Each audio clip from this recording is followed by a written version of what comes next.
71st BPSC के aspirant के पास 1 महीना का समय बचा हुआ है। मेरी बातों पे थोड़ा गंभीरतापूर्वक विचार कीजिएगा। अभी मैं एक एस्पायरेंट के घर से ही आ रहा हूँ और देख के समझ के आ रहा हूँ कि आखिर में स्टूडेंट के पास जो एस्पायरेंट है उनको समस्याएँ क्या है, उनके पास साधन सब कुछ है, लेकिन साध्य को प्राप्त करने में जो है उनको विलंब हो रहा है और डर है, वो पढ़ाई कर रहे हैं लेकिन भूल जा रहे हैं और अंतिम का 1 महीना जो होता है बड़ा ही निर्णायक होता है और इस समय जो है आपको शांतिपूर्वक जो है पढ़ाई सही से करना चाहिए, सही मार्ग पे आपको चलना चाहिए, तब जाके आप इस प्रारंभिक परीक्षा को निकालिएगा। मैं जब एस्पायरेंट के पास गया तो देखा कि सारा साधन उसके पास है, सारा पुस्तक स्टैंडर्ड पुस्तक जो चाहिए बीपीएससी सिविल सेवा के लिए वो सारे पुस्तक उसके पास हैं, लेकिन पढ़ने का तरीका गलत है। लाखों एस्पायरेंट हैं जो पढ़ते हैं, भूल जाते हैं, हड़बड़ाए हुए हैं। भाई बड़ा लक्ष्य है, मानते हैं आपको एसडीएम बनना है, लेकिन जरा उस पे विचार भी तो वैसे ही आपको करना होगा ना। एक एसडीएम की तरह सोच के तो देखिए, उसके जैसा एक दिन जी के तो देखिए। ध्यान रखिए मेरी बातों को।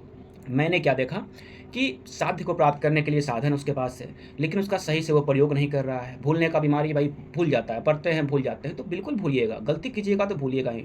ये शिक्षा को जो है ना बड़ा विनम्रतापूर्वक ग्रहण करना पड़ता है। हड़बड़ में, जल्दबाजी में, पैनिक होकर के आप इसे ग्रहण नहीं कर सकते हैं। ध्यान रखिएगा, ये वनडे एग्जाम नहीं है, आप सिविल सेवा एग्जाम दे रहे हैं। थोड़ा सा गंभीरतापूर्वक आपको लक्ष्य के प्रति विचार करना चाहिए।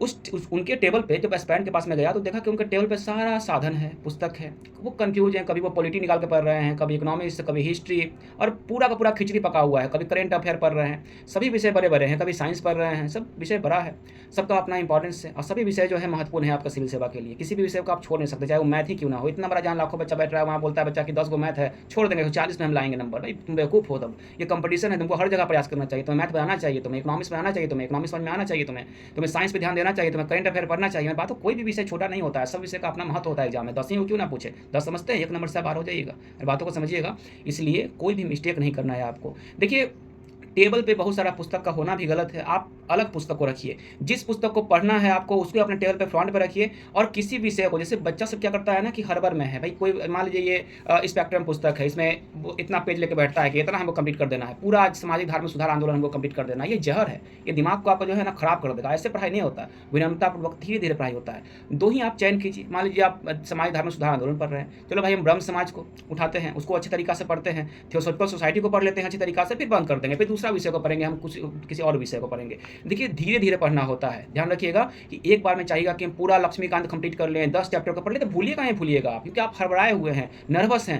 शिक्षा बहुत ही विनम्रतापूर्वक ग्रहण करना पड़ता है बाबू, ध्यान से पढ़िए। देखिए मेरी बात को समझिएगा। करंट अफेयर में बच्चे बोल रहे थे, करंट अफेयर पढ़ते हैं भूल जाते हैं। उस बच्चा का भी देखा भूलने का कारण वो क्या करता है ना कि देखिए ये स्पीडी है, ठीक है, जैसा कि आप जानते हैं कि बच्चे का ग्रुप में मैं विजन आईएएस और स्पीडी को फॉलो करवाता हूँ, ठीक है, और वहीं से उनका एग्जाम निकलता है। विजन आईएएस मेंस के लिए इंपॉर्टेंट होता है, बहुत इंपॉर्टेंट होता है, और स्पीडी और विजन आईएएस मिलाकर पढ़ लीजिएगा अच्छी तरीका से, तो आपका प्रीलिम्स का भी क्वेश्चन जो है ध्यान रखिएगा वो सब बन जाएगा।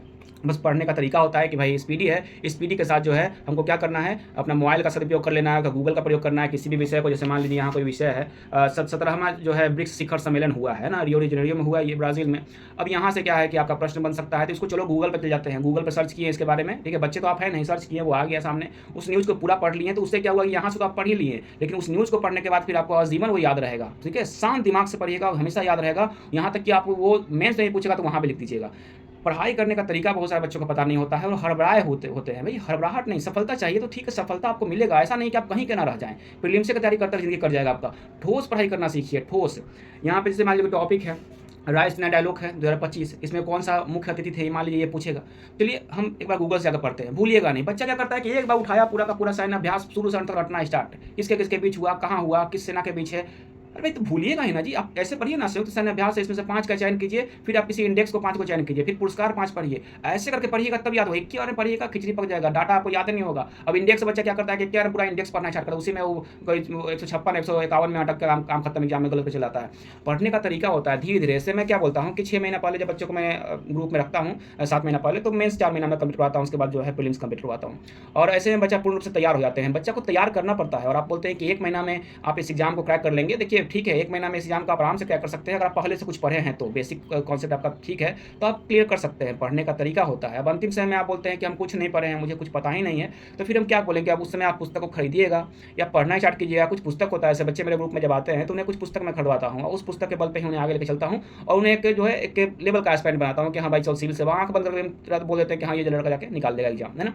तो इसके लिए समय चाहिए। और आप लोग बोलते हैं कि अंतिम समय है, कन्फ्यूज हो गए हैं, पढ़ रहे हैं, बोले भी हड़बड़ मत पढ़िए, साधन है अलग रख दीजिए। एक बार में आप उठाइए बिहार स्पेशल को, देखिए कि अपवाह तंत्र से क्वेश्चन पूछता है, तो अपवाह तंत्र से चलो भाई हम 2 नदी के बारे में पढ़ लेते हैं, ठीक है? जैसे मान लीजिए गंगा नदी के बारे में पढ़ लिए, गंडक नदी के बारे में पढ़ लिए बिहार के संदर्भ में, है ना? कमला नदी के बारे में पढ़ रहे हैं, बागमती के बारे में पढ़ रहे हैं, क्यों नदी के बारे में पढ़ रहे हैं।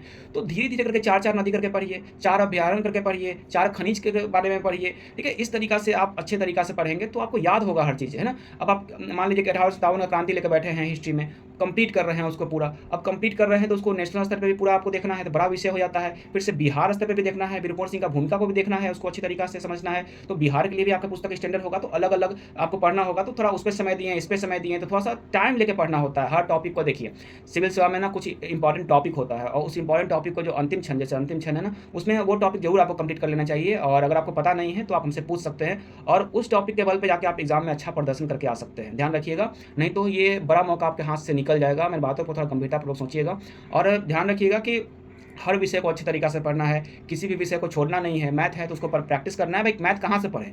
पीवाईक्यू हम बताए थे ना आपको कि भाई घटना चक्र का पीवाईक्यू है, वहाँ जो मैथ देखिएगा, जो मैथ का बनाया हुआ सेक्शन है जो पीवाईक्यू में, उसी को प्रैक्टिस कर लीजिएगा, वहाँ 5-6 मैथ बन जाएगा आपका। ध्यान रखिएगा, यहाँ पे आपको किसी भी विषय में कमज़ोर नहीं होना है। इकोनॉमिक्स बहुत सारे बच्चे का कमज़ोर होता है, मुद्रा बैंकिंग पढ़िए, आर्थिक नियोजन पढ़िए, राष्ट्रीय आय पढ़िए, है ना? कुछ योजना जो इंपॉर्टेंट है, मुद्रा योजना है ना? उज्ज्वला योजना है, सम्मान निधि योजना है, इसके बारे में अच्छे तरीक़ा से पढ़ते रहिए। और ध्यान रखिएगा कि साइंस पे विशेष ध्यान दीजिए, करेंट अफेयर पे विशेष ध्यान दीजिए, बिहार स्पेशल पे विशेष ध्यान दीजिए।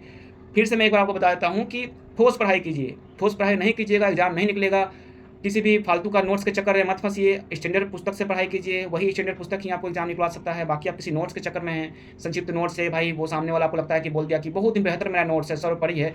ध्यान रखिएगा, नोट्स भी बनता है वही पुस्तक से ही बनता है। ध्यान रखिए, वो अपना उपज कुछ वहाँ पर नहीं रखते हैं, उस बहुत सारे पुस्तक का सम्मिश्रण ही आपका नोट्स होता है। लेकिन उस पुस्तक को ही जब आप पढ़ लेते हैं कि स्टैंडर्ड पुस्तक को, तो आप निश्चिंत होते हैं। देखिए, एग्जाम के पहले आपको जो पाठ्यक्रम है वो लगभग कंप्लीट करके निश्चिंत हो जाना चाहिए, कम से कम 5 दिन पहले। आप निश्चिंत रहिएगा तो आपके अंदर एक अलग ऊर्जा काम करेगा, और निश्चिंत नहीं रहिएगा, एग्जाम के समय भी आप पन्ना पलटते रहिएगा सेंटर के बाहर, ध्यान रखिएगा, पूरा टेंशन में, तो फिर आपका वहाँ पे गड़बड़ हो जाएगा एग्जाम में। निश्चिंत रहिए, खुश रहिए और खुशी से एकदम आगे एक-एक टॉपिक को पढ़िए, 1 घंटा दीजिए टॉपिक पे, उसको अच्छे तरीक़ा से पढ़िए। भारत छोड़ो हम पढ़ लिए, चलो भाई उसको बिहार स्पेशल से ही पढ़ लेते हैं अच्छे तरीक़ा से। शांतिपूर्वक अच्छा से पढ़ना होगा, गहन अध्ययन करना होगा। शॉर्टकट कोई तरीका सिविल सेवा में नहीं है। अगर आप शॉर्टकट कोई मार्ग ढूँढ रहे हैं तो आप अपना असफलता का मार्ग ढूँढ रहे हैं, इस बात को ध्यान रखिएगा। और मैं फिर से बता दूँ कि मैं बहुत जल्द आपके समक्ष फिर आऊँगा नेक्स्ट वीडियो में, लेकिन मैं फिर से बता दूँ कि जो मैं बताता हूँ उसे ज़रूर फॉलो कीजिएगा। और कोई आपको बताने वाला नहीं है तो आप मेरे ग्रुप ज्वाइन कर सकते हैं। और अगर आप 72 बीपीएससी की तैयारी कर रहे हैं तो 100% आइए और सफलता लेके जाइए। फिलहाल मैं चलता हूँ। जय